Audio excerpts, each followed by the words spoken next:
Ovo je zaista jedan dirljivi i poseban trenutak koji nas ispunjava velikim ponosom, ali još više zahvalnošću prema svim roditeljima koji su nam ukazali poverenje. Svaka beba je nova radost, a broj od 8.000 beba nas podsjeća kolika je privilegija biti deo najlepših životnih početaka. Prvi trenutak, mislim kao i svakoj mami, to je neopisivo. Posle svega onog što je prošlo, koliko smo se brinuli i kako će biti i sve što se, da kažem, desilo, onda mislim kad uzmete bebu, onda sve zaboravite. Oni su dobro, sve nam je prošlo onako kako mi priželjkujemo, što volimo da kažemo.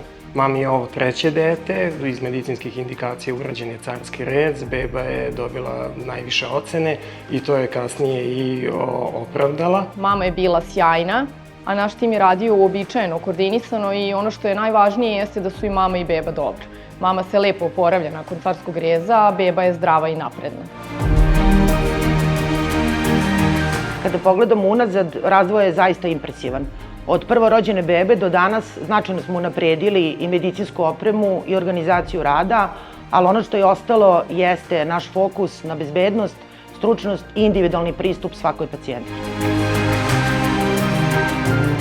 Dolazak bebe na svet je timski proces. U procesu učestvuju ginekolog, anesteziolog, neonatolog, babice, anestetičari i medicinske sestre. I slobodno mogu da kažem da jedni bez drugih ne možemo.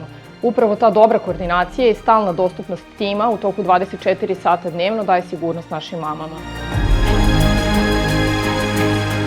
Poruka bi bila da jedan dobar uigran tim medicinskih radnika uliva poverenje pacijentima, što nam je i glavna preporuka za buduće mame i one mame koje nam se često vraćaju za drugi ili treći porođaj.